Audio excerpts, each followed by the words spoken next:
certainly Jamie McDonald out, and it's a big surprise because he'll just which is a bit of embarrassing, isn't it?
He was sent off and they didn't win their appeals for that one.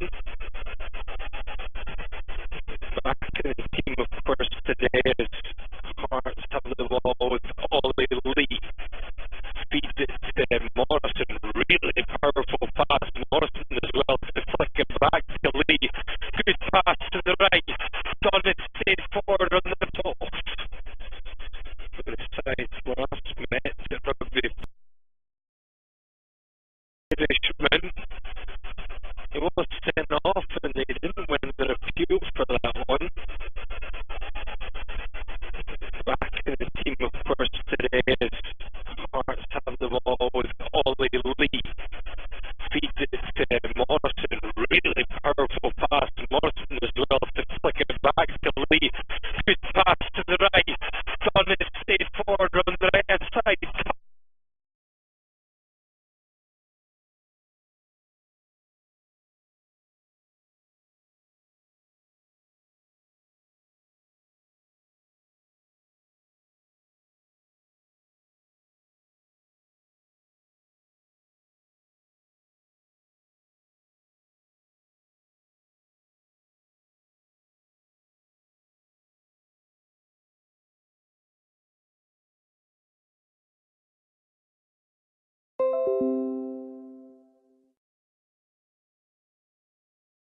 25 yards, who went for it straight at the keeper, and second time of asking, he clutched it to his chest. Yeah, certainly a lot of power in the shot, and Jolie on the rebound, but Bobby Kamal did well to kind of recover. Ooh, a bad foul there from Peter Haring. Peter Haring will go in the book, foul on Greg Taylor, the two who clashed before, and this time Don Robertson says we're going to go in the book, and it's the first yellow card of the game. The most yellow carded player in the second tier of Austrian football last season. We'll be on a fair few now, Peter Haring. I think that's his third of the season, I want to say. And he might get that rest from his hernia, yeah. Almost clothesline from Greg Taylor there as the left back made his way forward. We're seeing Jordan Jones possibly come on next stop there, possibly a little bit harsh on Greg Taylor.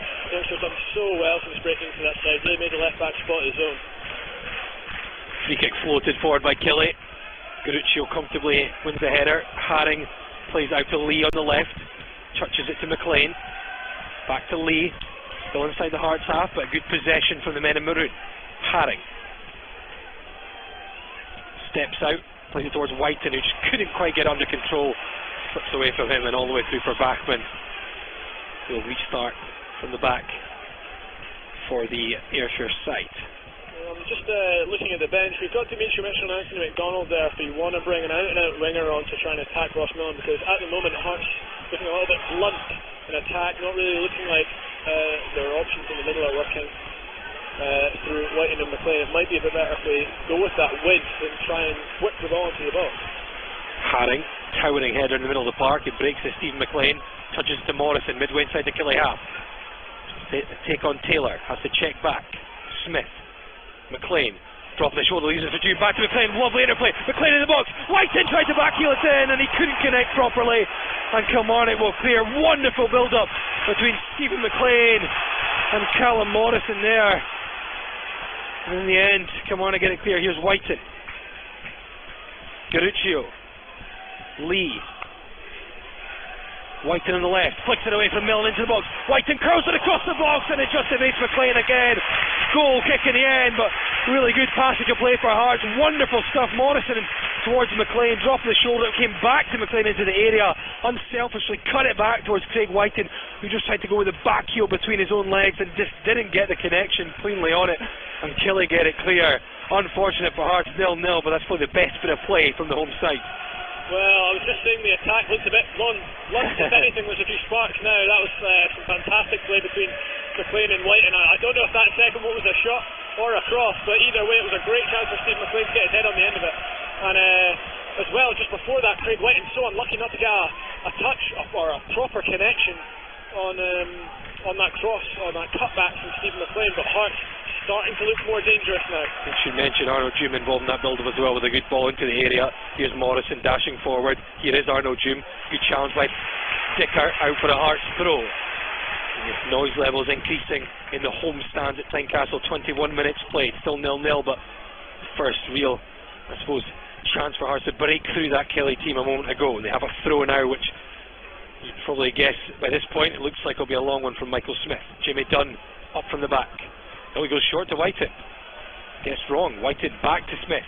Low ball into the area, but straight at Daniel Bachmann, who claims fairly comfortably in the end. Yeah, that was a good few minutes of attacking possession from Hearts, and they'll want to keep that up for as long as they can, because we're only 20 minutes in. They've had two really good chances. Obviously, we should say Kilmarnock have had at least one themselves for Chris Burke. So yeah, it's been a good game. We were a little bit worried that Kilmarnock might not offer a lot of opposition, but they've certainly done that so far. Free kick given in the middle of the park, away the visiting side. 15 yards inside the Hearts half, and as Craig Levine tends to do at set pieces, everyone trots back the way. Burke plays it quickly, looking to the left to Shibola. Ships it all the way back. Dicker feeds it to Chris Burke. Right hand side, Doom there to challenge the former Rangers man. Back onto his left boot, curls a decent ball to the box as well, claimed by Bobby Flamal. 22 and a half minutes played. Still 0-0 as Michael Smith hits the turf in the box, and I'll hand you over to Andrew Petrie to take you through to half time. Yeah, I'm just trying to see why Michael Smith gone down. He's holding, I think, his leg. I think he might have just been trodden on there, but yeah, Hearts that was actually good play by Bobby Jamal, because it was a dangerous ball in from Chris Burke, that left-footed cross, and Lamel came out very authoritatively and did very well there. Kirk Broderick has a little word with Don Robertson. Yeah, a few of the Hearts fans were booing. I have to say, when Lamel caught it, I had a quick glance down at the clock in my notes. There was obviously some coming together there, because a few of the Hearts fans Lamel, were too happy. He went to run out. I don't know if he just kind of got tripped up maybe a little bit by Kirk Broderick, who's currently in a little shoving match with Craig Whiten up the other end of the pitch, as Lamel goes long. Broderick wins that header, comes down to Garuccio, beats Burke to the ball, pulls it back in for Arno June, who has of course been called up to the Cameroon squad, first time in over a year, as Garuccio plays a lovely ball down the left hand side to find Ollie Lee, crosses into the back post. Callum Morrison can't get on the end of it, and it will stay in. I think that's come off the corner flag. Callum Morrison picks up on the right hand side, twisting and turning, trying to get away from Greg Taylor, eventually wins a throw. Don't see that very often. The ball just kind of hit the corner flag and trundling along the sideline, stayed in, and Callum Morrison alert to it. Michael Smith has handed his lovely red towel as he prepares to launch another long throw into the box. 24 minutes gone, still 0-0 here at Tyncastle. Smith with the throw, does go long, looks for Duck, sent away by Taylor. Shabola on, and Julie holds off the challenge of Morrison, turns, tries to play it to Shabola, just back to Greg Taylor, who's clear. Chris Boyd goes down into the challenge of Jimmy Dunn. It'll be a free kick to Kilmarnock just before the halfway line. Kilmarnock, we should say, have the oldest squad in the league, and we're certainly seeing that with Boyd and Burke and Broadfoot out there today. Yeah, I think it was Arno Juma who was actually penalised in the end for that one. It was maybe a bit soft, but yeah, we've seen those interesting stats coming out. Aberdeen the tallest, and I suppose one of the things maybe Hearts fans we probably would have noticed is the fact the Hearts have the lowest amount of homegrown players now playing, I think, by that report that came out. Which was an interesting one, obviously slightly a surprising one, but you've got to remember 18 summer signings. I think that's the important thing to kind of recall. Craig Levein having to almost rebuild the squad, clear out a lot of dead wood, which he did, and it's looking obviously like a much better squad for it. As Kilmarnock try and come forward, Greg Taylor playing the pass forward, June blocking it, and it'll be a throw to Kilmarnock about 25 yards into the Hearts half. Power flicks over his shoulder, it'll drop into the box for Boyd, tries to flick it back, Ollie Lee away, Haring can't add the extra to it, and Power goes down. Ball eventually breaks for Ben Garuccio as Hearts try and break out, but Garuccio just plays it into the middle for Ollie Lee. It's playing a wide left position, goes flying into the challenge, gets lost on, he stays, gets back to his feet, puts it through the legs of Gary Dicker. Great play by Ollie Lee, obviously a fan favourite. Ball comes back to him, Stephen McLean against Dicker. It'll eventually be a Kilmarnock throw, but Ollie Lee showing good perseverance there. It didn't look like he had any right to get to that ball against Ross Millen, but he somehow got away with it. Yeah, he's a hard worker, and he's not scared of a challenge either, Ollie Lee. Just a moment ago when he had it wasn't a bad cross in the end. I mean, it was overhit, but it wasn't the worst. But the one thing which I think we sometimes miss if we only have the one left foot on the left hand side is that natural left foot to whip a ball in, because it was Lee who kind of hit the byline just a couple of minutes ago and overhit the cross, and it's always going to be a harder one for a right footer who's a central midfielder having to hit the byline on the left hand side. So it's one thing I think we're going to need to get Garuccio up as much as possible to get kind of the best supply from the left side. Hearts try and build another attack here. Haring looks over the top, trying to find Callum Morrison, showing good pace to keep up with Greg Taylor, and it looks like it's just going for a great hit. Greg Taylor doing very well. We were singing his praises just moments ago, and he's showing us exactly why. Goes from around the other Scottish Premiership matches.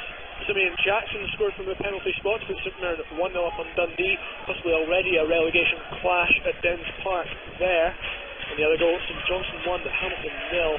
It's former Livingston man Murray Davidson who's put the Saints ahead against the Ackies, so they'll all be changing around the bottom, I'm sure, but of course we're only interested in what's happening at the top of the table as the league leaders Hearts are taking on Kilmarnock here at Tyncastle Park. Still 0-0 as we edge towards half an hour.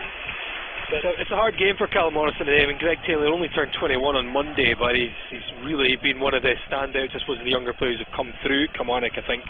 And he's a very good defender. Like you said, I think Hearts would probably be good to try and focus on Millen on the other side as being the weaker of the fullbacks today.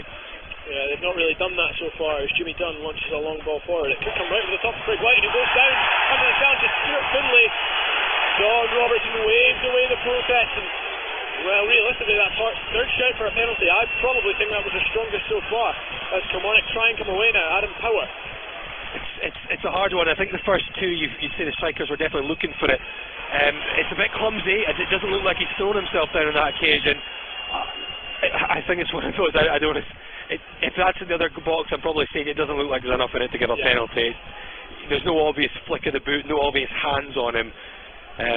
So in my eyes, first viewing, I think the referee's probably got 3 right so far. I don't think any of them looked solid enough to give a penalty at this point. Yeah, as you said, I think Craig White slightly lost his footing there, which is really annoying because the striker looks like a goal could come his way so far today. Shabola getting away from Haring, he goes down holding his face. Shabola, he's got a run from Ross Millen. Ben Garuccio cuts out, and there is now space on that left hand side. Haring still down in the middle of the park, holding his face.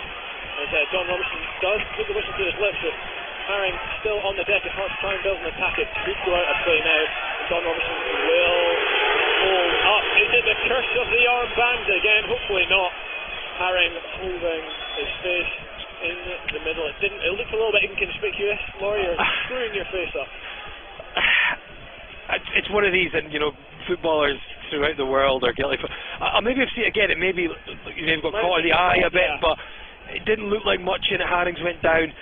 You know, players often do it. They'll exaggerate an arm in the face to try and win the free kick. But then Hearts have got the ball, and I'm feeling like, right, you've not got the free kick. You know it's not going to be given. We're on the attack now. Keep the momentum going. Get up, and he's pounding the turf in pain. You know, he's a big lad, Peter Haring.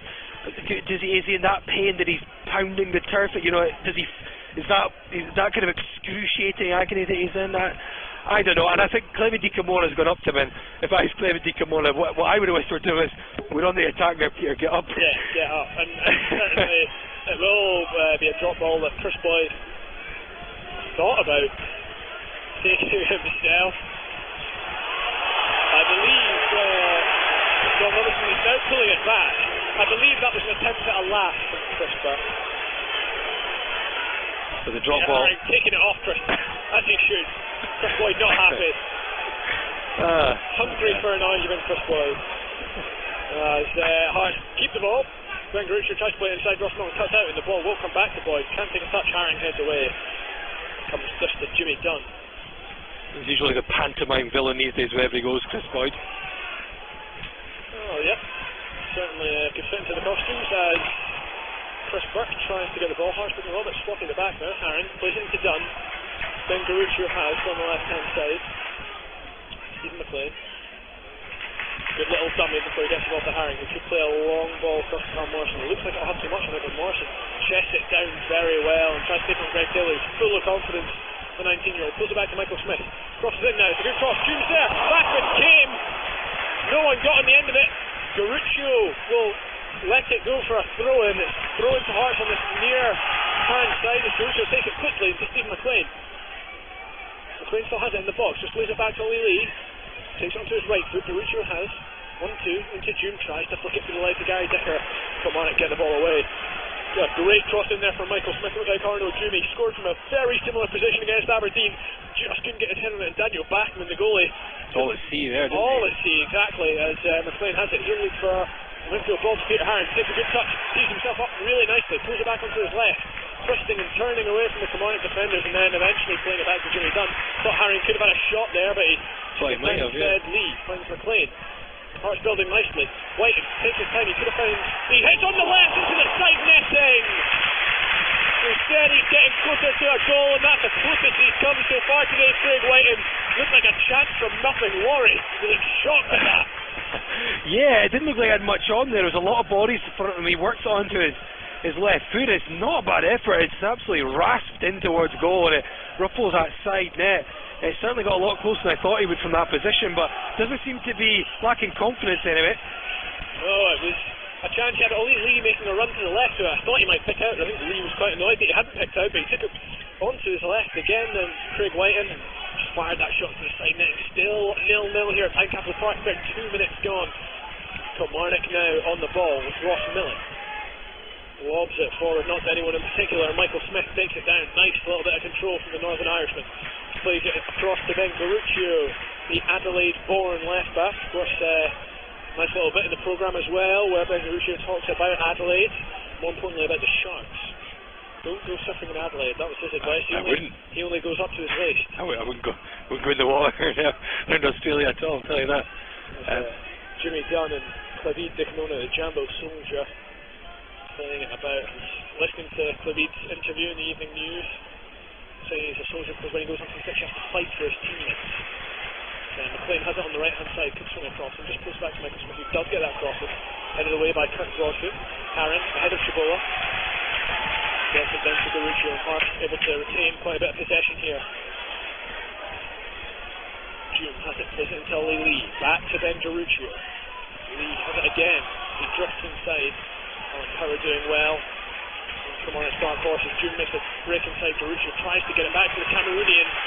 It just comes back to Clavid Dicamona. You feel like Hearts are building ahead of steam here. The midfielders starting to get really involved. There's some good alternating of positions, and you feel like they're just starting to find their groove a little bit, just as I say that to give the ball away. Yeah, they just need to click a little bit better in that final third, and I'm sure the chance will come as Kilmarnock have a free kick in their own half. Just a quick mention for Alan Power, actually. Again, we said we were maybe a little bit harsh on Greg Taylor, also maybe a little bit harsh on Alan Power, because I think he's been a standout performer for Kilmarnock so far this season. Mr. Consistency, and it's not just been a 7 out of 10 a lot of weeks, it's been an 8 out of 10 sometimes. He has been fantastic in that holding role for them. Of course, has a lot of experience under his belt, the 30-year-old.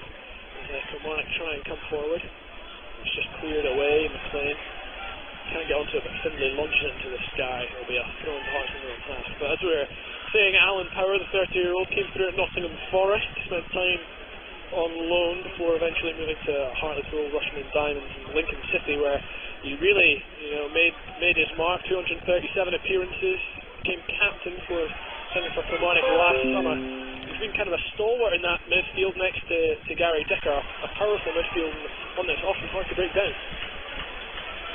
Yeah, I think Hearts do have the ideas in them today to break it down. It's a lot more of a progressive side this week than we have seen maybe in recent times, and Callum Morrison starting, I think, is really crucial. He saw his control a moment ago, wonderfully taking it down out of the sky. Before that, Michael Smith cross for Arnold Doom, and I think Hearts are just starting to drag the Kilmarnock side out around the pitch a bit, which is good to see.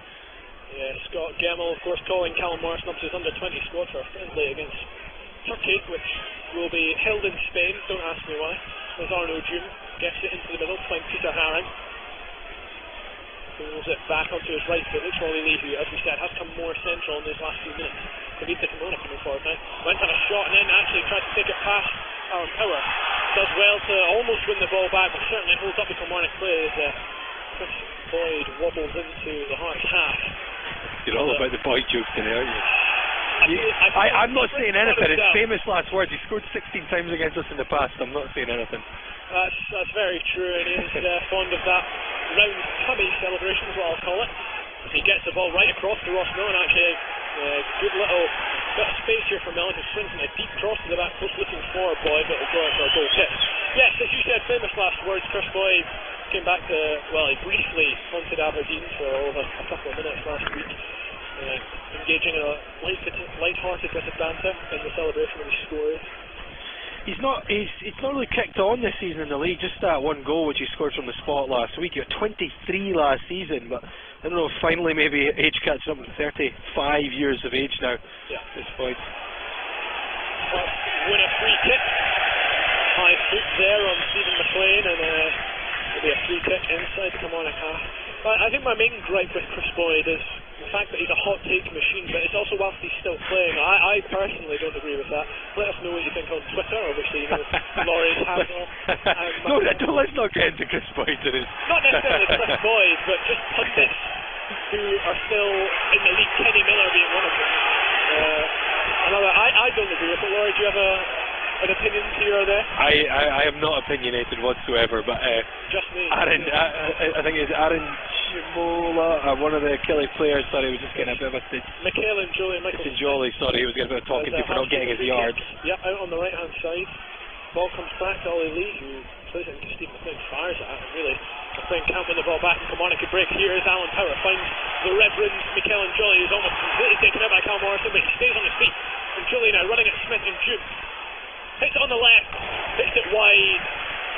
And Hearts maybe a little bit of a let-off there, although it would have been a fantastic goal from McHale and Joey.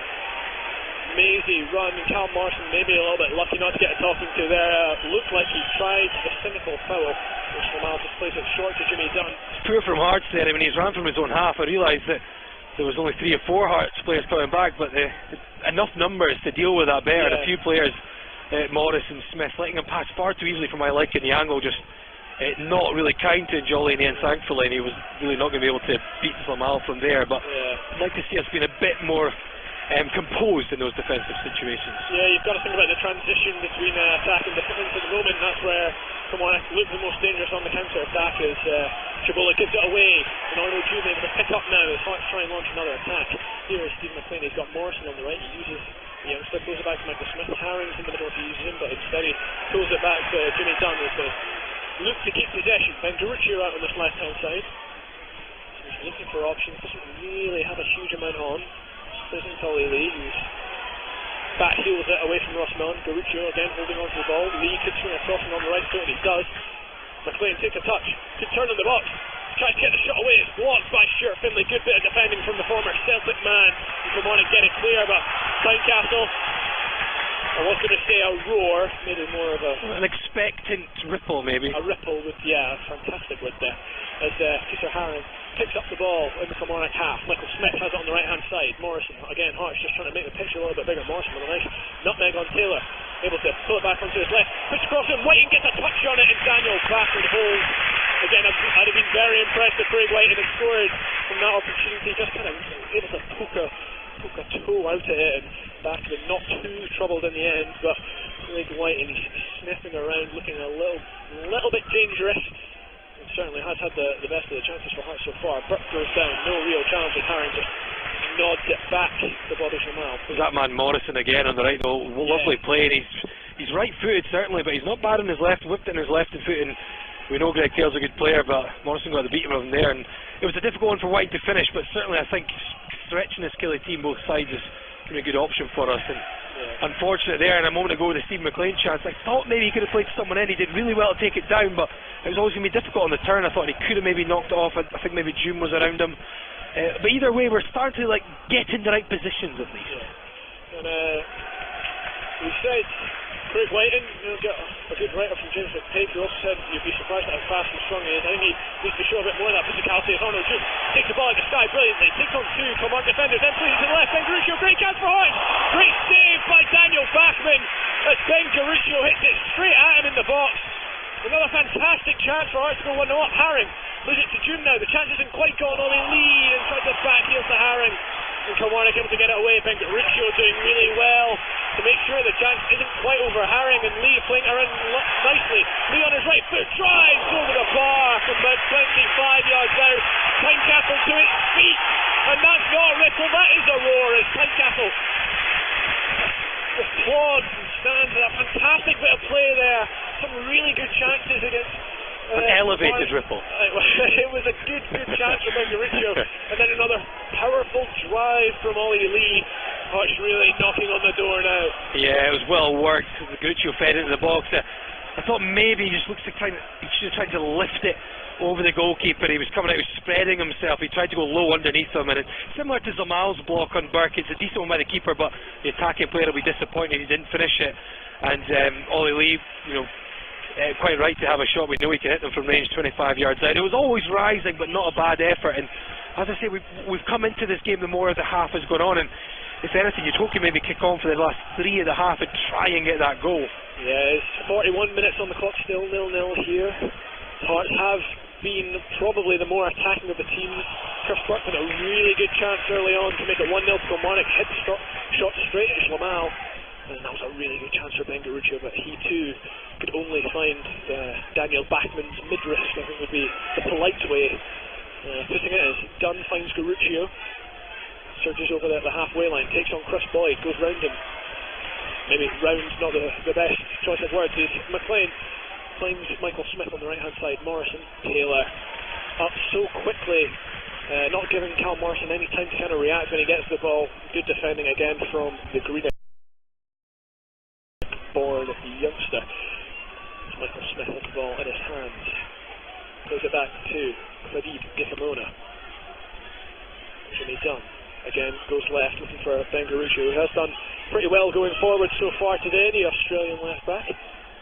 Dunn to Whiten, leaves it really nicely for Arnold June. Good crossing opportunity here, and he's ended up winning a corner off Kirk Broadfoot. First corner of the game for Hearts. It's good work. It's a really nice dummy by White that actually just lets it run past him, which puts Hume in. But again, it's that situation where having a left footer there would be good, because he doesn't go for the first time cross, which I think would have been the best idea right across the goal. He cuts it back and tries to work it onto his right and gives Killie the chance to get back and defend. But Hearts have a corner at least. Yeah, Ollie Lee with the in-swinger now on this near side. He's got Haring, Dunn, Dikamona, June, McLean to aim for. And then Dunn at the back post.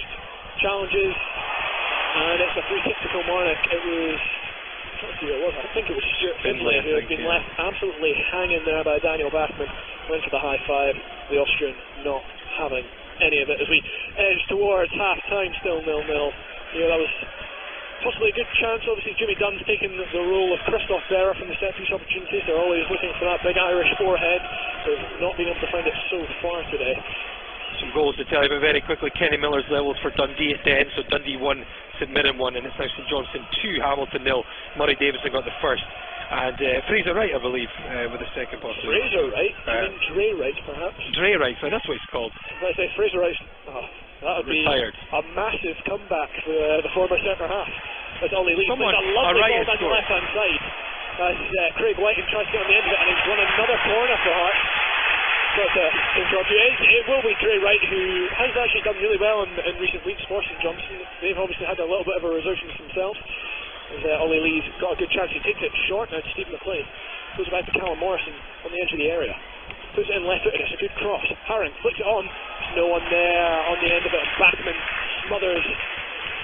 Only seconds remaining of this first half. I don't imagine there will be too much extra time. Although Peter Haring's facial knock might be the only one to be added on so far. I don't think anyone realised that Peter Haring would manage to get that ball back into the danger area. They're kind of backtracking, stooping, headed and well to head it towards the 6-yard box, and no one was alert. And there is the half-time whistle from referee Don Robertson. Hearts had the more dangerous of the chances. Craig White and Stephen McLean fluffing their lines when it's become important. Of course, Chris Burke with a really early chance to put Kilmarnock ahead. And then Ben Garuccio with possibly the best chance of the half around the 40-minute mark, hitting it straight to the midriff of Daniel Bachmann. We'll have more for you in 10-15 minutes here. But as we go into the half-time break, Hearts 0, Kilmarnock 0. First things first, name pronunciation. Obviously I do the Hearts TV commentary. Is it Bozanic? Is it Bozanic? Bozanic. It's Bozanic. Yeah. So it's right, we've been saying Bosniak, so we're going to have to change that instantly, but that's absolutely fine. And in terms of nicknames, obviously kind of some players pick up nicknames quickly. To touch very, very quickly on another Australian player who plays in Scotland, the Wizard of Oz. Have you ever been called the Wizard of Oz? I have, yes. You have? Well, that's already happened, right? We're going to try and make that happen. Okay. I asked Ben... is this like... Yeah. Okay. I spoke to Ben just quickly about Adelaide, but the one kind of Australian question I had to ask him, neighbours or home and away? Oof, home and away. Home and away? Yeah, you definitely. Said home and away as well. Yeah. I'm more of a neighbours. Your neighbours? Well, as I said to him, Margot Robbie. It was a really simple choice for me. Obviously we're kind of coming into the Scottish winter now, it's getting a little bit colder. How are you finding your first Scottish winter? It's actually not too bad. So far it's been quite mild, I think. It was a great summer. It's a little bit windy, but at the moment it's not too bad. Yeah, not bad. And in terms of kind of breaking into the team, obviously the last few weeks have kind of been more successful for you. It's kind of come at a time when there's been a little bit of a mini bump in the road, almost. How are the squad kind of dealing with that? Yeah, the squad's dealing with it quite well. You know, we've had some injuries, and players have come in and done well. And now it's just about getting back on track and continuing to perform and to get the right results. And obviously we're still sat at the top of the table. Was that something you kind of expected when you came in? It was definitely something that that I would like to aim for, and I think we've done really well at the start of the season, and now it's about continuing it, playing good football and doing what we can to stay at the top and keep pushing ourselves to be better each week. And in kind of the last few weeks when you've been in the team, often you've been paired beside Ollie Lee, kind of two Ollies. How have you found that partnership? Yeah, really good. I've enjoyed it, playing in the middle with him. I think we build up well and get good combinations, and we've done well there together. And obviously you kind of came in around a similar time. There was, I think, 18 summer signings. When you come into kind of that atmosphere where there's so many new faces, is that difficult or is it better because you've all kind of come together at the same time? Yeah, I think it's better. I think it's difficult when it's one or two players, because the squad's already together and everyone knows each other. But as it was, there was a lot of new faces, so a lot of the new boys got to know each other and tried to start something new. And I think so far it's worked really well. And has there been any kind of highlights so far? And obviously it's a short Hearts career at the moment, but has there been any kind of real big moments for you? I think every week, we play in front of massive crowd, and the fans have been great every week. So every time we play at home, that's something very special for myself to be involved in. And you've come in at the same time. There was another two Australians came in, Ben Gruccio and Ryan Edwards. Does it help to kind of have some compatriots here? Yeah, definitely. No, it's great to have other Aussies here. Makes it a lot easier to settle in, and it's been really good to have them. Ben was saying he's a big Port Adelaide fan in terms of the AFL. Is there kind of any other sports that you've been sat down watching together? Because I lived in Melbourne for a while, I did follow the AFL a little bit, but I always followed the Sydney Swans. So Sydney. Yeah, magic. And just in terms of another Australian, I think you've touched on before, Ryan McGowan, obviously very popular during his time here at Hearts, and you were together during the World Cup in 2014. Obviously, I'm sure he helped sow the seeds. How did that help with your decision in joining? No, I knew obviously Ryan had a very successful time, and there's been quite a few Aussies that have been here and in Scotland that have enjoyed their time. So it was good that someone has already been here and laid the path, and you can see how well they've done and gone on from there. So it was nice to see that Ryan did so well here, and hopefully we can as fellow Aussies follow in those footsteps. Yeah. And again, just touching on the World Cup, what experience was that like? Because I imagine it was pretty crazy. Yeah, no, it was an amazing experience to play the World Cup, and something that I'll always remember and cherish. It was very, very good to be involved in. And you've played in 2 grand finals as well. Just kind of in terms of that experience, again, I imagine it would have been pretty mad because the crowds over there are pretty huge as well, are they not? Yeah, especially for finals football. I think the first game was in front of 50 or 60,000 for the first grand final that unfortunately I lost in, and then the second one was in Sydney, and that was for the Central Coast and in front of massive crowd as well, about 40,000-50,000. So and also a cup final that we won as well. You get quite big crowds. So hopefully, at Hearts we can be in some massive games, and hopefully be in cup finals, and then hopefully for myself I can do the same. Yeah. And in terms of obviously going back to Murrayfield, although the result wasn't great, there was 30,000 Hearts fans there, 61,000 in the stadium. Yeah. In terms of your previous experiences, did that help, and did you kind of look to the other players and turn to them and kind of try and help them because you've played in front of these big crowds before? Yeah, no, it's good to build experience before playing in front of those big crowds and important games. It was a very special game, and seeing 30,000 Hearts fans was something very special as well. So you just try to do the best you can and perform as well. And obviously the next game we were back to Tyncastle against Hibs, your first Edinburgh derby. It was quite an intoxicating atmosphere almost. How did you find that kind of just on the pitch? It was a tough game. It was quite end to end. But I think we did very well considering as well all the injuries that we've had, and it just shows that we're a very very tight group, and we work very hard together. So that's a really important thing that the coaching staff have put together, that we stay together as a team and work hard. And in terms of your previous career, obviously you were at Reading, had a few loan spells back in Australia, and then to Switzerland and Japan as well. Can you talk me through a couple of those moves? Where have you been? I was in Australia and was very successful with under now the Australian manager Graham Arnold. So that was great to be a part of. Then I moved shortly after that to Switzerland and had a really good time there as well in Switzerland, and also spent time in Japan. So I've been around, but I've enjoyed all the places I've been to, and you gain a lot of knowledge and experience from playing in different countries and learning different cultures. So it was nice to experience.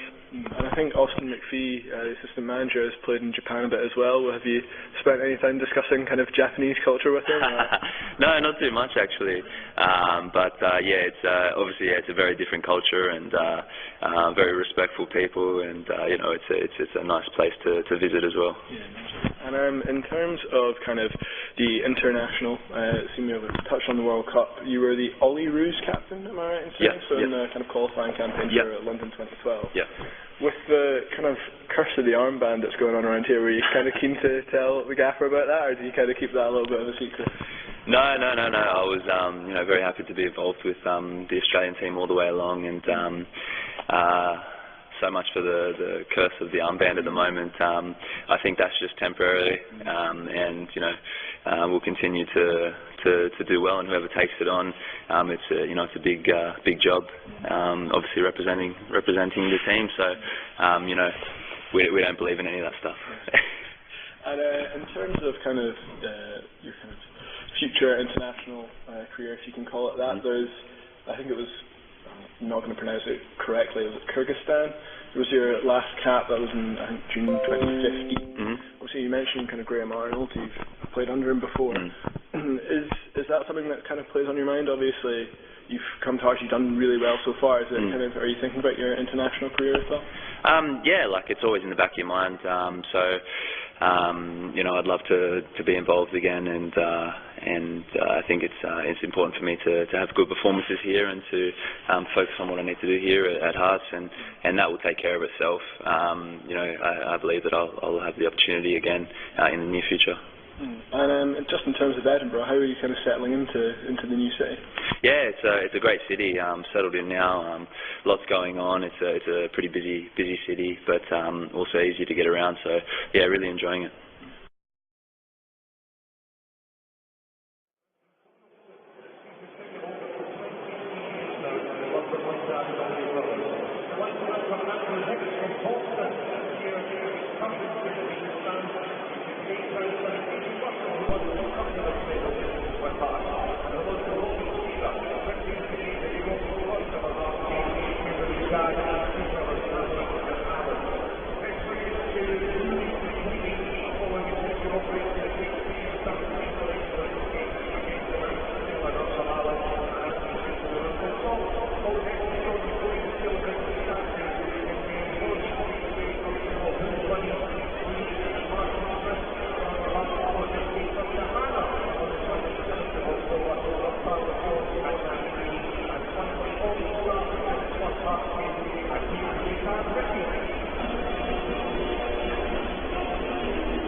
afternoon and welcome back to Tyncastle Park for this Premiership fixture between Hearts and Kilmarnock. 0-0 at the break. It doesn't look like there's any changes for Hearts so far. Kilmarnock also slowly re-entering the picture. A couple of tweets coming in just to mention. Neil Grant says there's a new Hearts folk song he composed. There will always be Hearts of Midlothian made its premiere today against Kilmarnock. And after we'd mentioned it, he said he's the proudest Jambo in Sweden today. So congratulations there, Neil. It's a very good achievement. I didn't actually hear the song myself, but I understand it was played out, so hopefully the fans enjoyed hearing that one. And Graham Aitken, who does tune in quite often, he's over for this game. He's at Tyncastle today, but his son Harry Aitken is at home in Florida watching. So big shout out to Harry Aitken. And Graham says, come on the Jambos, and let's hopefully the Jambos can come on and win this second half. Another little shout out, Connor Gordon, massive Hearts fan, tuning in for the first time today. Good to have you with us, Connor, as Kilmarnock get ready to kick off in this second half. It's Gary Dicker over the ball. Looks like a little move perhaps, as Chris Boyd and Steve McLean become familiar with each other. Not as familiar as McLean normally is, I should add. We hope he's given that up for the better. That's a fair age between those two, isn't it? What's that? 71 is it? It's old. Used to the combined age of McLean and used to the old ways of the game. Of course, it has moved on. One way it's moved on is that one-man kick-off. Gary Dicker played it back, and Kilmarnock punted it straight forward for Chris Boyd to concede a free kick. Hearts get. I'd say it's pointless, but then again, what was the point of having two men taking the kick-off, I suppose? So how would the game kick off, Laurie? That's the real question. David Dickamona. Just put the ball in the middle and everyone charges at it. Like dodgeball, when they line the balls up and everyone runs. I think that would be brilliant, actually. Everyone starts on their own goal line. You know what, I'm going to write to Gianni Infantino. Oh, wait a minute. I will after Hearts come forward. Ben Garuccio puts a great cross in, great chance for Ollie Lee, can't get his head on the end of it.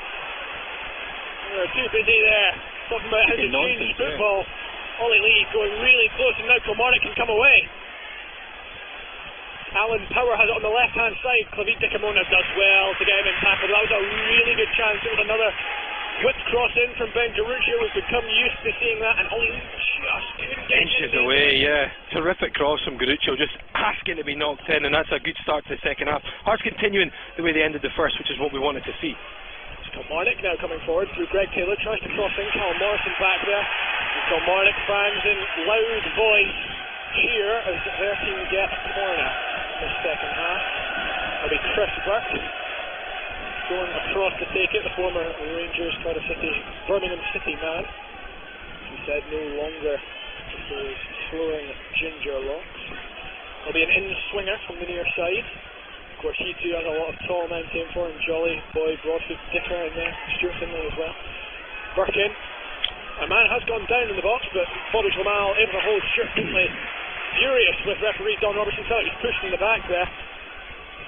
Again, possibly the soft variety. Lamal goes long, looking for Morrison. Greg Taylor heads away. Dicker on. So no one in particular Arnold Jim will pick up. He pulls it back now to Michael Smith. He had Mikhail and Julie there with him. Peter Harry, a searching diagonal ball, and it's a good one. Ben Garuccio with a good touch. Drives in the cross. And it won't come to anything. It was a whoa of anticipation around the Hearts now. There was a lovely bit of technique from Ben Garuccio, but unfortunately it just didn't come to anything. Like I said in the first half, we need Garuccio to be the man supplying the crosses. Already in the second half, two terrific balls. Haven't managed to get someone on the end of it yet, but his crossing ability certainly from that left hand side is going to be superior to the others over on that side of the field. So let's hope we can get some, I guess, players on the end of it, maybe Whiten or McLean. Herring tries to win it off Power in the middle, puts the ball through Dickamona, wanted Bobby Lamal to come. The Czech goalie was going to stay rooted to his line, and then he played a short pass to Michael Smith, who does eventually play it back to Bobby Lamal. Slices his clearance a little bit up into the sky as Findlay beats Stuart McLean, not for the first time today. Findlay, a very dominant aerial performance. And the centre half plays it back now to Daniel Bachman, who has been tested in that Kilmarnock goal in the first half, but not so far in the second. Plays it long, Boyd down to Burke. Two former Rangers men combining, and he goes down under the challenge of David Dickamona. It's a free kick to Kilmarnock in a very dangerous position probably maybe in line with Bobby Jamal's left-hand post, about 20-25 yards from goal. I imagine Chris Boyd will be the man over this. He'll just smash it as hard as he can. He scored a few that way. He has. I didn't think they looked an awful lot on that. I thought Burke went down very easily. Yeah. Offside distance away from it, but it's given Kilmarnock, like you say, it's perfect position. It's like, you know, like you say, 22, 23, so there's just enough room to get up and over the wall, but close enough that it's in a very threatening position. As you said, though, Boyd does prefer those rasping drives. It's got to be a brave man to be in that wall. Haring, Dunn, June and Dickamona are the men tasked with trying to block off. Bengaruccio to the left hand side, and Michael Smith on his haunches ready. It'll be the roll and stop, won't it? It'll be, I think, roll, stop, hit. And he tries to curl it, and he curls it just inches past the post in the end. Well, we said he would drive it, instead he went for the finesse.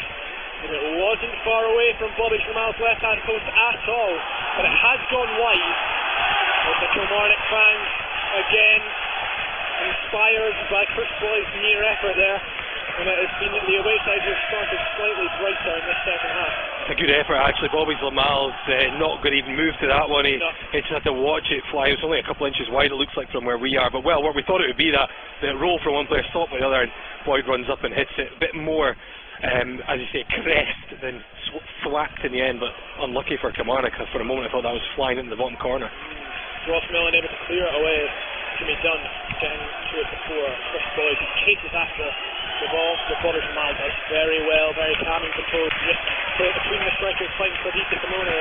Jimmy Dunn can gallop forward now, just plays it back to Ben Garuccio, thanks to Peter Haring. He's got Cal Morrison to the right, but Greg Taylor's aware of it. Ollie Lee lost the ball in the middle, but Arnold June will pick up, and he does find Cal Morrison. June continues his run, but Morrison holds on to the ball, trying to take on Taylor. Forced back to Michael Smith and Peter Haring. Just a low ball in. Whiting trying to find McLean, just cut out there by Stuart Finlay. Ball off in the air. Arnold June doing well to win. Morrison tries to flick on to June, and he does so successfully. June now inside. McLean, Hart's playing about nicely in the box. Michael Smith can keep a hold of it. It's really bouncing about just outside the Kilmarnock area. As eventually Alan Power able to get it clear. Haring will just play it back to Jimmy Dunn. A real purpose about our passing in the final third now. I like it. Zipping it around, looking for some spaces, and we just need to try and, I suppose, get maybe a bit more momentum, a bit more pace about what we're doing in the final ball, I suppose, just to get this Kilmarnock defence on their heels. Michael Smith with the ball now, finds Arnold June, who again is looking more impressive in the central role. Morrison through the legs of Taylor, can't find the pin with the pass, and Finlay is forced a bit out of play. It will be Michael Smith with the long throw as the ball bounces around on the concourse. Killie, very, very loud. Good numbers we did say in the first half. We'll say it again because it's a very impressive Kilmarnock support. It's a long way for them to come. Michael Smith goes short looking for Whiting. You'll imagine tries to get it back to Smith. Eventually, somehow keeps hold of it, but eventually Greg Taylor gets the foot in and clears. Dickamona takes a touch. He's got Boyd for company. Plays it back, and Boyd actually did read it. There was nowhere really near the pass that Dickamona pushed Lamar. Gary Dicker's almost playing at centre back at the moment alongside the other two at times. He's in line with him there for a good little while, so I don't know if it's slightly more apprehensive from Steve Clark the way the Hearts had ended that first half. Good communication there from Jimmy Smith, and Kilmarnock go forward. Dickamona good strength to get in front of Miguel and Joel. They'll go towards the Heart. A ball strong. As you said, Gary Dicker able to kind of drop into that holding midfield role, really just playing in front of the two centre halves. It's not surprising he's done that, given the problems that Whiting and McLean caused Kilmarnock in the first half, but they weren't able to find a breakthrough, still 0-0 here. And Tyncastle after 52 minutes done. He plays a nice ball into the middle. Peter Haring can drive on. That's a really good pass out to the left to find Ben Garuccio. What Whiting's in for. Chips it up, Broadfoot, heads away. It'll come back to Peter Haring, who thought about the volley, ends up playing it just to Stephen McLean. Ben Garuccio is still there on the left hand side. Back into the big Austrian. Arnold June there if he wants to. They play a nice 1-2. Haring takes his time, thinks about the shot. It's blocked by Dicker. It'll come back to June. The Clarence Seedorf's Cameroon squad. So the upcoming fixtures against Brazil and Morocco. And it's Ben Garuccio puts it into the box. Back post, Michael Smith there, and Julie will have to put it behind. Yeah, if there's one player you want Arnold June to learn from, is Clarence Seedorf. What a fantastic player he was back in his day. Yeah, and he's, as we said, playing against Brazil at Stadium MK, a slightly odd venue for that fixture, but 30,000 is likes of Neymar, Gabriel Jesus, Firmino, they're all called up. It's a full-strength Brazil squad for that friendly. Ollie Lee prepares to take this out-swinging corner. Into the middle. Jimmy Dunn at the back post again. Looks the header across the goalkeeper, but goes over the bar. Again, another Hearts man down in the box. Don Robertson saw nothing wrong. I must admit, I didn't really see it myself. I was more focused on the lanky frame of Jimmy Dunn, as I'm sure the Kilmarnock defenders were as well. Backman first to take the goal kick from a very central position in the box.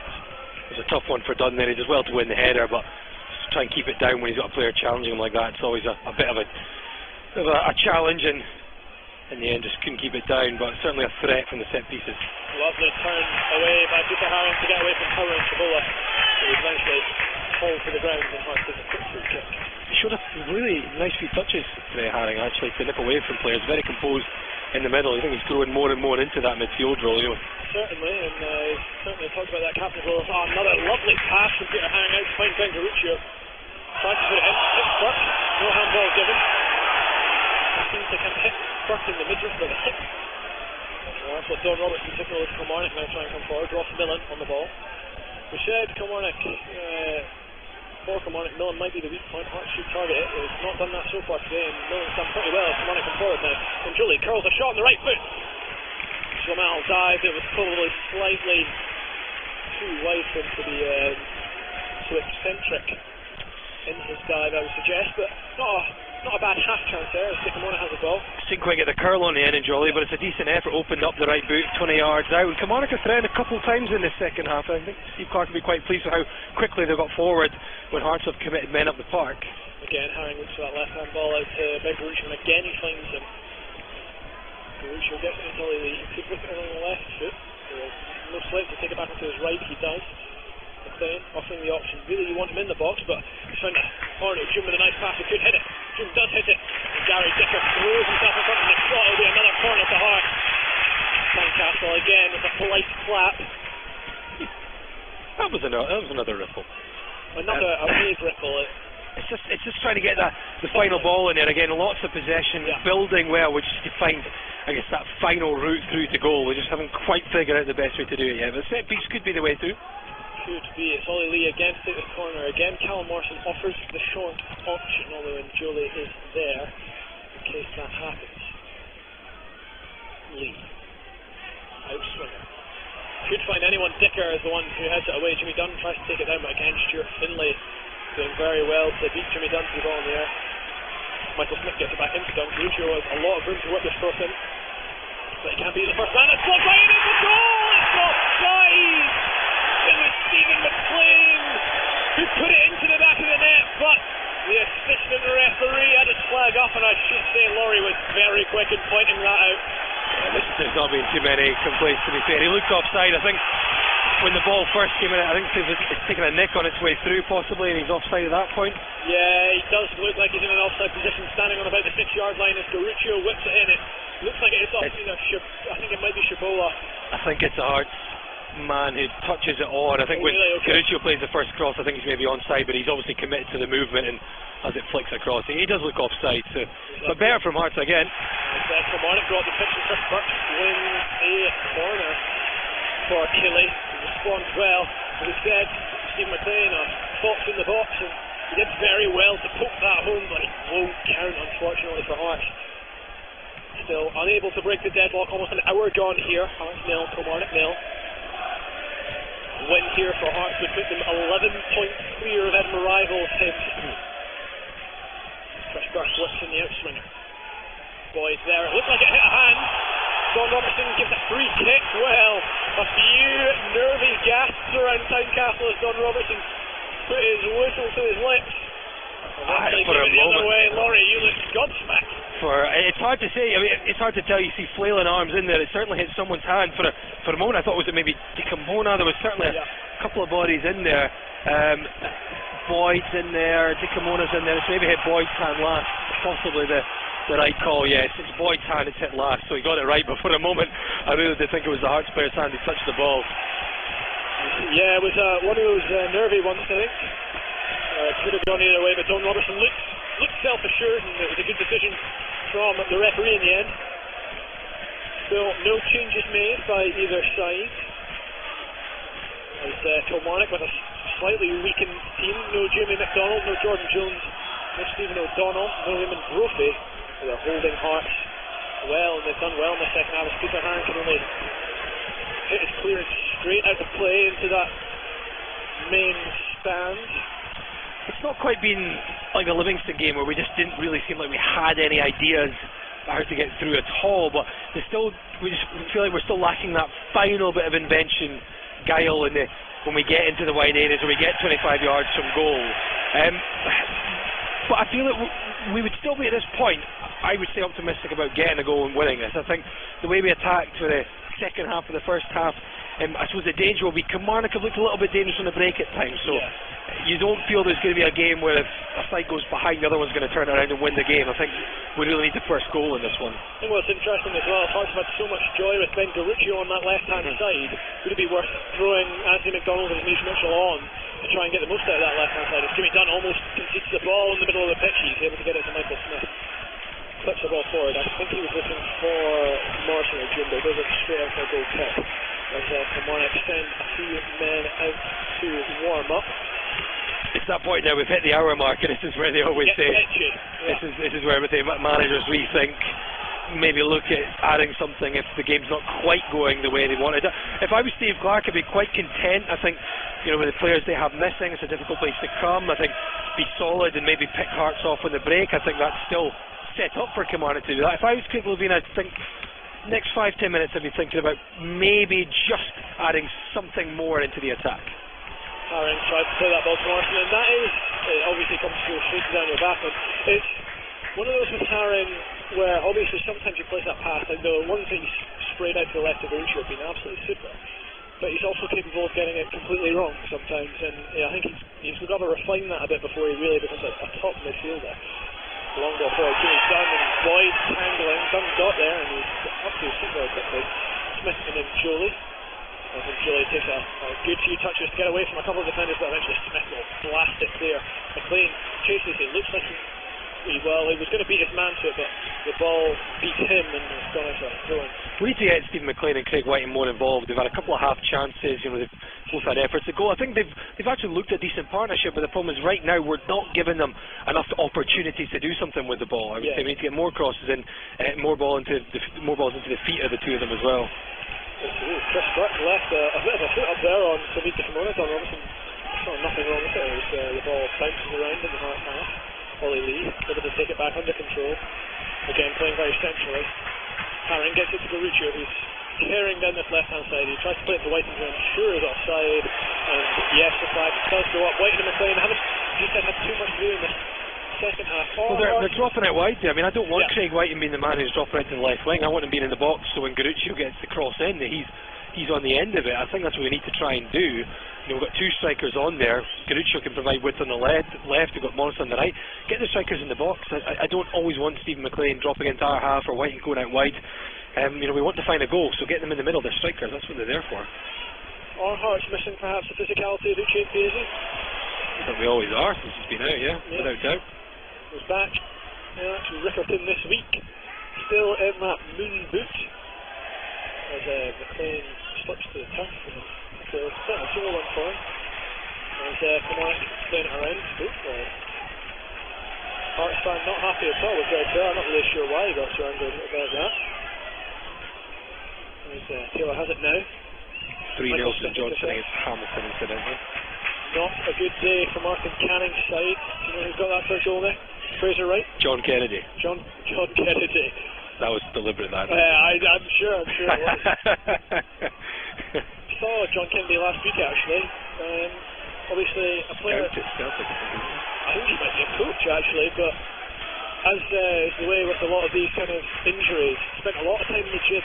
John Kennedy was shocked by the size of his arm. Huge.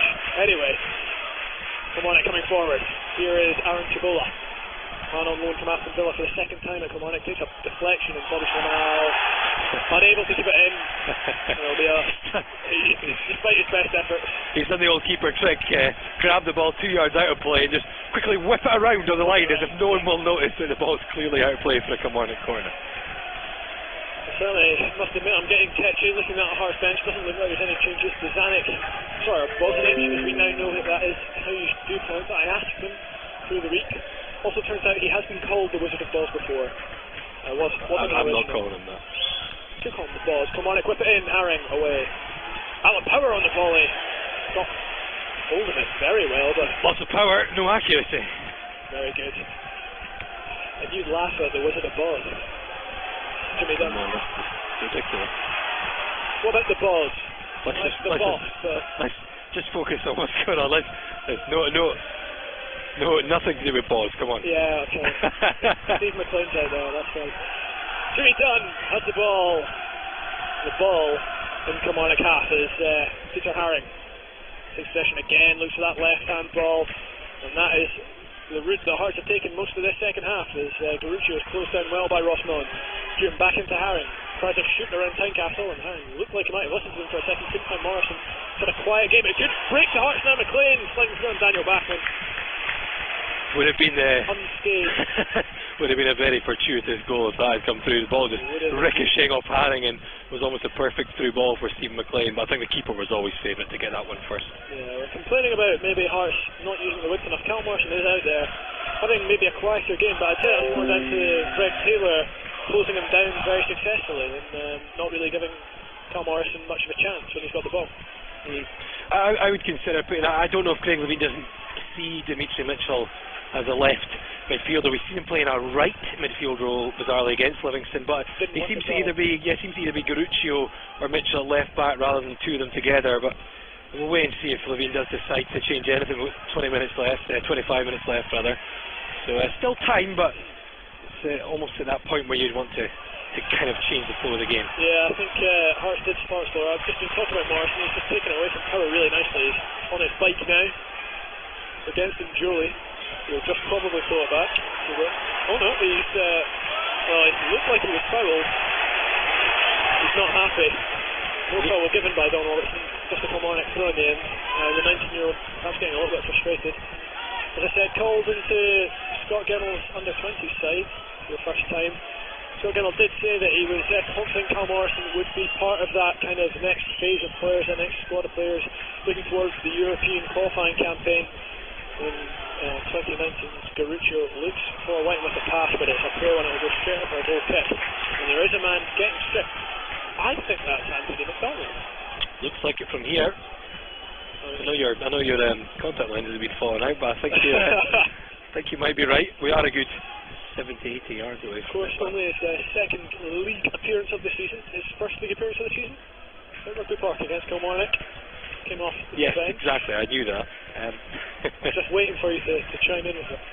As Greg Taylor picks up and just tries to clear it. When he comes on in the June, it's like a lot more comfortable in that central midfield role. Good play by Steve McLean to get it away from Alan Power. Keeps it down the right, he'll probably cross in. Really plays it to Cal Morrison. Has to bring it back to Michael Smith. That's put a good few balls in so far today. Haring again, goes wide to Garuccio. Ollie Lee coming across for support. Millen with him, tries to take it away from Millen. Millen stands up well and wins the throw. Side to side again. I mean, we've got plenty of options up there, out wide. Neither Morrison or Smith want to cross. They check back. We played it all across to the left-hand side, and it's just. I just feel like it's that final ball we need. I don't know why we're not getting more crosses into the box or having more shots. They just seem a bit unsure about where we're going with it when we get in there. Kilmarnock have defended well, to be fair, but I'm sure you'll tell us how it's going to be the first change. Yeah, Cal Morrison, we were just saying maybe not his most effective game so far. Because of leaning on around the shoulder. I'm sure that's one that Cal Morrison will learn from. He's been fantastic for Hearts this season, but Greg Taylor doing a really good job against him. So Anthony McDonald coming on. Will play on the right-hand side. He is, of course, naturally left-footed. He's starred in the League Cup as an impact sub, especially against Cowden Beath. Just ran them absolutely ragged. Ended up winning Hearts a penalty. Stephen Mason scored from. As Hearts come forward now, Ollie Lee, a lovely dummy. White in behind it, not able to read it, and it'll go to Bachman. As I saw Whiten in the first half as well with a nice dummy. That's kind of a signature move of Stephen McLean, so maybe the veteran, former St Johnstone striker, kind of passing on a few tricks of the trade. But so far, it's not quite worked for Hearts. It's 68 minutes on the clock, and Rory will take you through the rest of this game at Tyncastle. Thanks, Andrew. Yes, still goalless and still no clear sign of Hearts breaking that score line, but they've had plenty of the ball in the final third. They do now have Anthony McDonald on, so we'll see if that pushes Michael Smith a bit further forward on the overlap. Here he is in the ball now. Smith back to Arnaud Djoum. McLean touches it back to Haring, who floats out to left. It's a lovely ball again by the Austrian. Garuccio takes it inside onto his right foot, clips it in, and it's off the face of Millen, and out for a hard throw, and Millen will sit down on the turf. And I think that's what you call maybe a bit of gamesmanship there by the former Queen's Park man. Didn't look the sorest, it's got a lot of power in it. You can never know, you can't be too careful with these head knocks, might hit him in the pimple. The football, it's basically a header. I mean, I was being quite polite, but yeah, sure.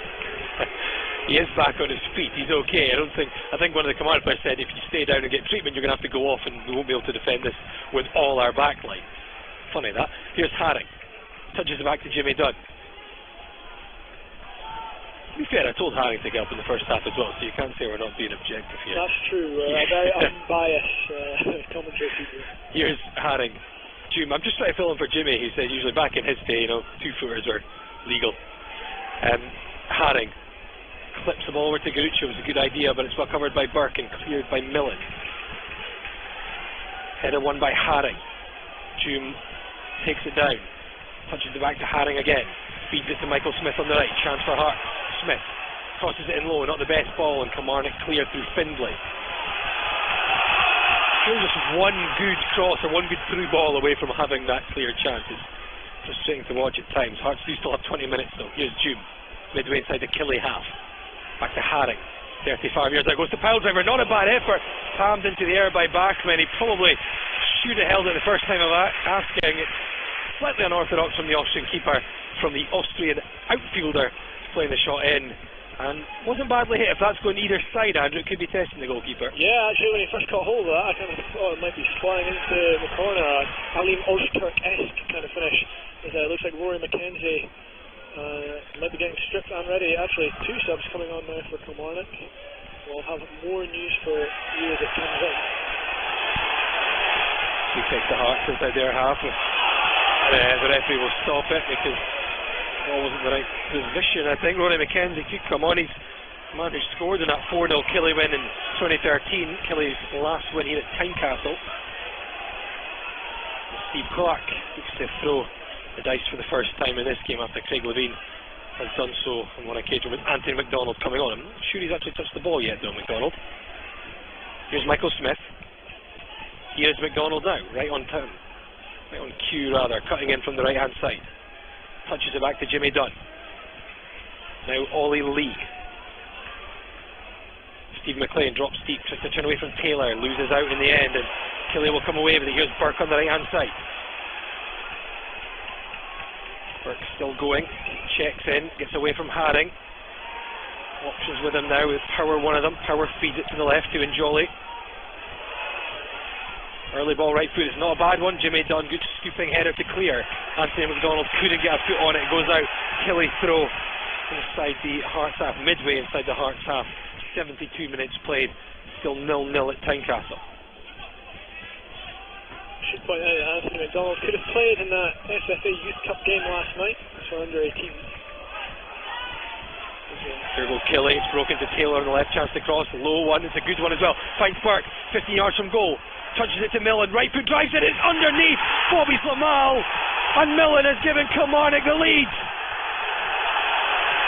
Ross Millen, the former Queen's Park man, up from the back there. Surprise inclusion in this Kilmarnock side today with Stephen O'Donnell out, and he fires in a goal which Bobby Slamal will maybe feel he should have done better with. But with 17 to go, it's first blood Killie, Hearts 0, Kilmarnock 1. Yeah, it's kind of typical given that we've said that Hearts needs to target Ross Millen all day and then scores. That is a real sucker punch for Hearts. Kilmarnock have really, they started the second half brightly but then just went completely off the boil. but just hit Hearts on the counter, and with a really good finish by Ross Millen, we should add. He'll be absolutely delighted. He's booked for taking his top off in celebration. I think that was the danger of not playing with a proper out-and-out left midfielder, was that Ben Garuccio got caught up the pitch. He was so far back, he just couldn't track back in time, and you could hear how loud Kilmarnock are being. This is suddenly turned into a really, really disappointing result for Hearts. If it stays this way, 73 minutes on the clock. Hearts 0, Kilmarnock 1. Craig Lean looking at his first defeat to Kilmarnock at Tyncastle as Hearts boss, and still looking for that 100th win as Hearts manager. How do Hearts respond? They've got a little over a quarter of an hour left now. Here's McLean. Ross Millen's first goal for Kilmarnock. He certainly enjoyed that one as McLean and Power come together. On the right hand side, Hearts do still have possession. Here's Haring. Little flick into the box, and it almost ricocheted to Whiten, but comes all the way through for Daniel Bachmann. And now Kilmarnock will try and waste time at every opportunity, which you would certainly wouldn't expect anything else from a side who have a lead, and the Kilmarnock fans in full voice. What a big win for them this would be if they could get all 3 points today. I can certainly see one half-naked man from Ayrshire. That's not what you want to see. That's one too many already. It's not tops off weather at all here. The rain's held off, but it is a pretty cold one. As Chris Burke is replaced by Rory McKenzie. McKenzie does come on, that man who scored in Boxing Day in 2013 at Tyncastle. Certainly wide man in general. Can play up front, but it's a bit wide now. 25 years of age. He scored his first league goal in 20 months in his last appearance. That was against Hamilton Accies 2 weeks ago. And he helped Kilmarnock over the line here. 15 minutes away from a big win at Tyncastle against Hearts. Here's Garuccio on the left. June. Haring in the centre circle. Harried by Power. So he switched out to Garuccio. It's a good pass. Garuccio takes it down. Cross into the box. McLean trying to get on the end of it, but he's stretching, and in the end can only help it out for a goal kick. 75.5 minutes played at Tyncastle. Hearts 0, Kilmarnock 1. Okay, Steve McLean needs to be careful. He's getting tangled with a few Kilmarnock players. I think they're quite wise to it. And obviously the spotlight is on him, given what happened in the last few weeks. Chris Broadfoot going across the board with 35, am I saying? Is he 36? He's 36 now, yeah, recently turned 36. Kilmarnock fans making all the noise here in Tyncastle, and there's no wonder they're still 1-0 up here. Pick on my Whiten. Can't find McLean though, and Kilmarnock would tidy up, and very difficult side to break down at times, Kilmarnock. And although Hearts had a lot of the ball, we said they just weren't really creating enough clear chances, and Kilmarnock could look dangerous a couple of times on the break, and that goal now does throw the cat amongst the pigeons, and it's an uphill task for Hearts. They would have been looking to try and get back to winning ways today, but at this point a draw might be perceived as a good result, although I'm sure a lot of fans there in Tyncastle wouldn't agree with that. 3 games without a win for Hearts, 3 games without a goal. It would be 4 if they were to draw blank again today. Here's Duck, chips it to the left, another good ball to Garuccio, who loses his footing and means that McKenzie's allowed to come in and steal the ball and smash it clear. Yeah, the attack just looks blunt, unfortunately. Craig Whiten has probably looked the more dangerous of the two, even though McLean has had the ball in the net. And it's just, I don't know if there's necessarily enough physicality there. The midfield, there's not enough width, not enough playmaking going on. There's Hume though, trying to burst through, goes down. Ball was won, says referee Don Robertson. Kilmarnock come away with it. Chivola, White to try to come back to track into McKenzie, and he pulled him down in the end, and maybe a free kick and a yellow card. Frustration boiling over for Craig Whiten, coming all the way back to try and defend. Looks like Kilmarnock will make another change as Craig Levine has a word with Ollie Lee. 78 minutes now played. Still the Kilmarnock fans celebrating over to our left, their side leading by a goal to 0. Yeah, I imagine it will be Julie come off. No, it's Chris Boyd. And as Jordan Jones gets ready to come on. An attacking change really from Kilmarnock. Yeah, skip skipper Chris Boyd won't add to his 16 goals against Hearts today, but if the Killie captain's side win, I don't think he'll mind. And Jordan Jones will come on, the 24-year-old, surprised absentee from the starting 11 in this game, but he will come on now. And Boyd will take as long as he possibly can to get off the pitch here, to the frustration of the home fans and to the delight of the away fans. Yeah, you look at that bench, you think, how can Hearts change it up? What's really the only other attacking option will be Sean Clare, maybe throwing Dimitri Mitchell on as well, but it's just not worked at all. Free kick in, but Bobby Zlamal claims comfortably as David Wotherspoon adds a fourth goal for St Johnstone, 4-0 to them at home to Hamilton, as Peter Haring just loses his footing. And, a couple of times actually, I mean, the pitch certainly was getting watered before the game. We've seen a couple of players slipping over. I don't know if they need to address the footwear, but time running out for that. We've got just over 10 minutes to go. Killie leading by a goal to nil.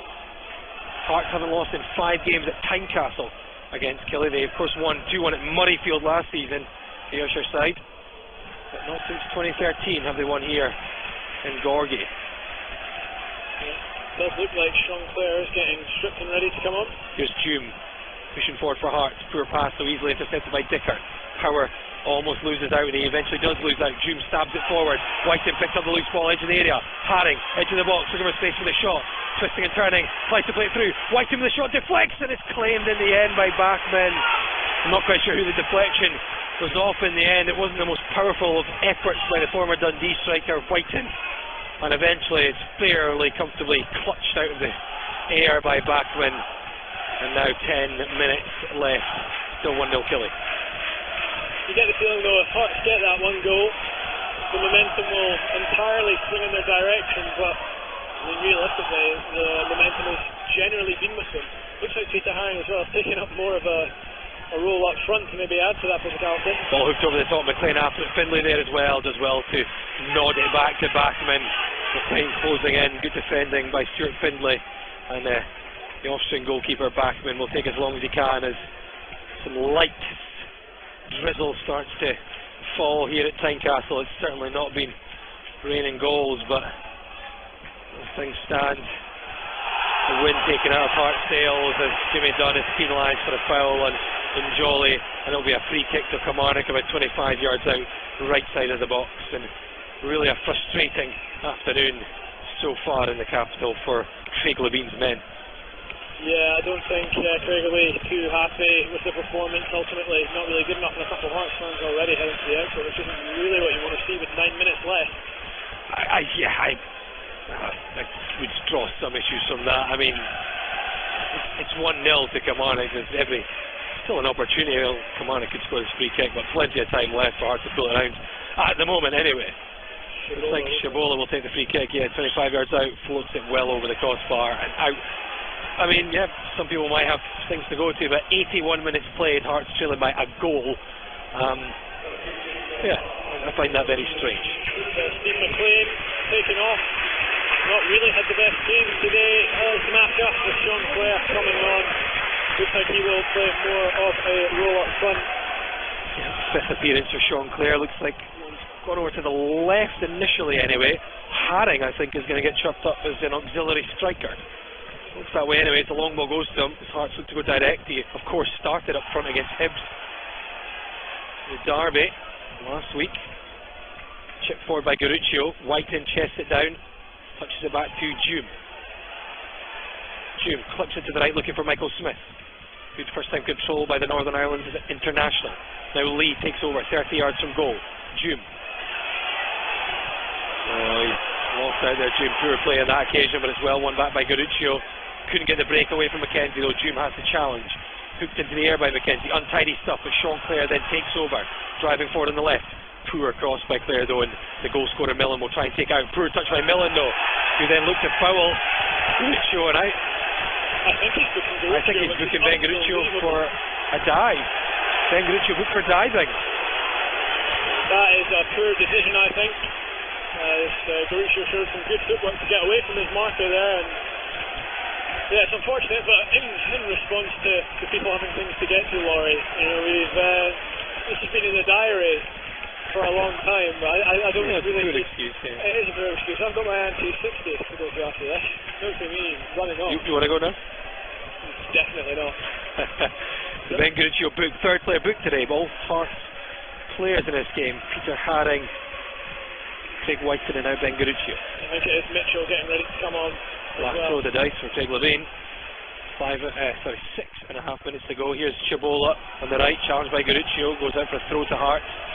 Certainly is. I think late in the day for the Jambos, I'm sure Hearts fans would have wanted all 3 points from this one, but we'll take a draw at this stage because at the moment Kilmarnock will close the gap on the Jambos to 2 points.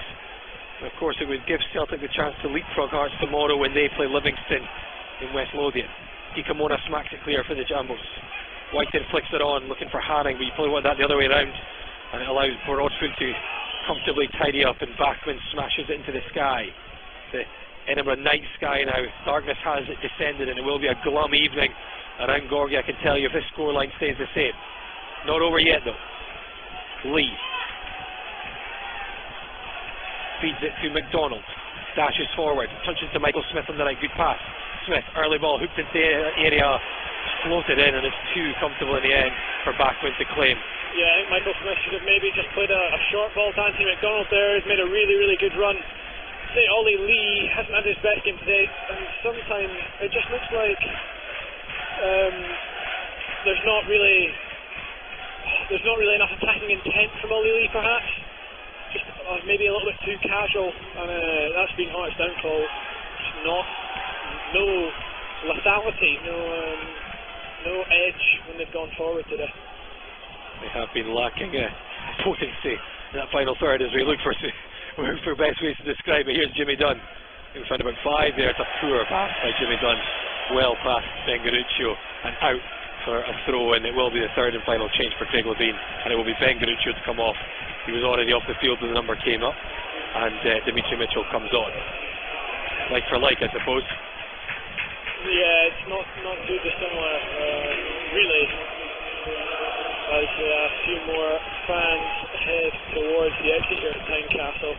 Disappointing, Craig Levein saying, we were just trying to hang on to that 1 point lead ahead of Celtic for as long as possible. Looks like that might be over a lot quicker than anticipated. Dikamona drives it up the park, cleared by Findlay. Michael Smith wins the header. McDonald couldn't get onto it. Whiten would chase the loose ball. Findlay was wanting his keeper to come out. He was never going to get there though, and Findlay has to take the ball out to the left. Finds Jordan Jones. Killie substitute. Heels clipped by Michael Smith. Silly challenge by the Hearts right back, and it just gives Killie a free kick and a chance to waste some more valuable seconds. 86.5 minutes now. Still Hearts, still Kilmarnock 1. Yeah, Smith with a poor foul on his compatriot Jordan Jones. It's really, that sums up a hard day today. A mistake, silly mistake in a not awful area, but yeah, Hearts just not showing anything to try and get back into this game, and it's a real shame for Killie. Ball smacked forward by Lamal. Haring flips the header to Whiten. 25 yards out, loses his footing again. Clare trying to get onto it, but another moment of Hearts players just slipping on the surface. Happened 2 or 3 times. Here goes McDonald. Good challenge on him by Dicker though. Challenge by June, wins it back well for Hearts. Excellent stuff from the Cameroon international. Lee with the cross. Haring waits for it. Header by Haring. It's in the area. Whiten header towards goal. Surely off a hand. Wasn't given there. Come on to get it away. It looks like hit off the hand of the Killie player. Hand flailing. We'll have to see that again. Play does continue. Well, that was the chance. That was the big chance. It was a great ball in from Ollie Lee after I'd just been slating him. Haring doing well to challenge the keeper, and it looks like Whiten might get his first goal. Smith cross in, Haring's there. Whiten trying on to it, comes back to Clare, drives it in 5 yards over the crossbar. Poor effort at the end by Sean Clare. 87.5 minutes played. Hearts 0, Kilmarnock 1. I'd like to see a replay of that. It was you did mention there was a flailing hand. I honestly don't know what it hit, but I'd be interested to see it back. Poor goalkeeping by Bachman. It comes in and Whiten's header towards goal. Certainly a big appeal for it as Dikamona and Jolie clash. To see it again, to see if it did hit the flailing hand, and Whiten couldn't get the ball under control again. said he looked dangerous the first half. He's had a poor touch in the second, though. His free kick goes the way of Hearts, quickly taken. Temper starting to fray here, and then referee Don Robertson says take it again. The Hearts fans not happy with the man in the middle there. I mean, backwards out his goal. White's heading it, I guess, going in. Whatever flick happens from the Kilmarnock player, it takes it away from goal, or at least takes the power off it. So it's certainly a big moment. Here's Clare, steps away from his man. Good skill from the former Sheffield Wednesday man. Here's McDonald. Anthony McDonald coming to the right, little backheel to Clare. It's good interplay. Clare out to the corner. Low cutback is poor, and it's easily picked up in the end, deflected into the hands of Daniel Bachman. A minute left of regulation time. Killie preparing their final change, and they are still leading by a goal to nil. Yeah, but Ian Wilson to come on for Kilmarnock. Many youth products. Imagine coming on to just shore things up. The Scotland under-21 cap. It's just not been Hearts' day at all. Hit with a sucker punch, a counter-attack goal from an unlikely source in Ross Millen. Did not think he would even be in the squad today, but he's started in place of the injured Stephen O'Donnell, and he'll be absolutely delighted with the goal. I don't know, is that his debut? I think it could be his debut. I probably should know it. Dunn plays it to Mitchell. His first goal as Mitchell comes in from the left. Sean Clare, edge of the area. He's into the box now on the left hand side. Cut back towards Jimmy Dunn. Can't get under control. Still in there. Stabbed clear. Hearts still have it. Clare on the left. So many options in the box now. Curled in but headed clear by Power. Hearts is throwing everything at Killie now as we hit 90 minutes. Smith. It's only going to be 3 added minutes. Time running out for Hearts. Clare. Flip. And that will be a free kick to Hearts. Maybe 25, 26 yards out. They've taken it quickly. Thankfully Don Robertson has said take it again. I don't know why they're doing that. It's a good position. Give Ollie Lee or Mitchell or someone a chance to shoot here. It's a really, really good chance. We don't have our two Australian set-piece specialists in Garuccio and Bozanic on the pitch. So it's Lee and Harling over it. Michael Smith making his way towards the ball. You certainly fancy Ollie Lee. We know he can hit them. Can he get Hearts back into this one? It's just over 25 yards out, I would say. Maybe slightly more. Lee steps up, curls it in, decent effort. Just a yard or so over the bar in the end. And a few more seats up there as Kilmarnock prepare their final change. And time really running out for the Jambos now to try and save something from this game. We played a minute of the 3 added. Freddie Baker-Mona forces Bachman to take the goal kick quickly. It will be Ian Wilson to come on now. I'm not quite sure who's going to play. But it will certainly be a quicker trip home for those travelling Kilmarnock fans who, credit to them, have been in fantastic rush all afternoon, even when they weren't ahead. It seems like a long time ago now since Ross Millen scored that goal. And Jolly comes off. Hearts about to make it 4 games without a win and 4 games without a goal. Stephen Naismith, one of those men out injured for Hearts, sorely missed since he hobbled off at Murrayfield, and so from that point the Hearts goals have dried up. It's no coincidence. Dunn wins the header, comes to Power, finds Jones on the left. Hearts have a minute, maybe 30 seconds extra for the substitution left to try and come back into this, but Jones coming to the box. Jones with the cross straight to Zlamal. Last chance saloon now for Hearts. 1 minute left. Fired forward by Zlamal. Millen, the goal scorer, takes it down, can touch it inside to Shibola, who then touches it to Millen again, who smashes it up the park. Long ball all the way through for Zlamal. This is really now kitchen sink territory for Hearts. 2.5 minutes almost of the 3 added played. Zlamal fires it long towards Haring. Flicks the header on. White trying to get onto it. Cleared. Hume. Haring can't quite get under control. Stabs it forward. Picked up by Dicker. Haring saying he was fouled. I don't think he was. And Killie get it clear. Final seconds here. Michael Smith has to take a second attempt to get the ball under control and go back to Zlamal. Clare drops deep. 15-20 seconds or so left here. Clare. Hume just inside the Killie half. Low to Lee. Spins on the ball and tries to play it to the right to McDonald. It's a poor pass though, and that could be the end of Hearts' fight in this game. Jones skips forward and he was fouled. Free kick to Killie, and I think that could be curtains for Hearts today. Yeah, really disappointing performance in the end. That second half just showing absolutely no fight in the final third at all. A good first half, some really good chances from Whiten and McLean, Garuccio as well, but just not able to create anything of note in the second half. Offside. We have played now 3.5 minutes. 3 added minutes are signalled. I can't imagine Hearts are going to get the chance to get the ball forward any further. Whistle in the mouth of referee Don Robertson. Slamal fires the ball forward, and final whistle at Tyncastle. Boos ring out around 3 of the 4 stands. Kilmarnock fans start to celebrate. It's been a disappointing afternoon for Hearts. 1 goal in the end in the second half, and it came from the surprise starter today, Ross Millen at right back. It broke to him on the right hand side. He drove it under the body of Bobby Slamal, and as much as Hearts had a lot of the ball, Andrew Petrie, for much of the first half and for a lot of the second, they just didn't create enough chances in the end. No, the second half in particular was really poor. There was just no creativity, no flair, and that's exactly really what you need. What Hearts have lacked in the last few games. It's been 4 games without a goal now, and it only in the first half did they trouble Daniel Bass, and in the second half he had very little to do. Got 2 real poachers, maybe possibly White and McLean too similar when playing together, and that threat nullified very well by a strong Kilmarnock performance from Kirk Broadfoot and Stuart Finlay. Greg Taylor in particular marking Callum Morrison out of the game. So yeah, a disappointing performance from Hearts. They'll look to bounce back from that.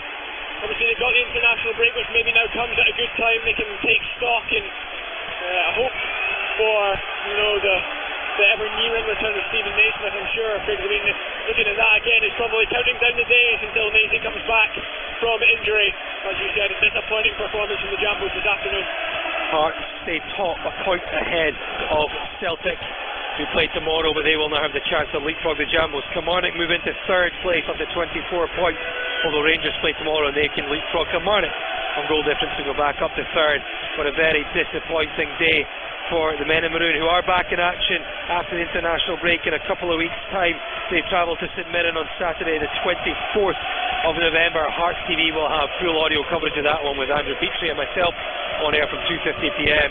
But it's now 4 games without a win for Hearts, 4 games without a goal. Full-time scoreline from Tyncastle Park. It's Hearts of Midlothian 0, Kilmarnock 1.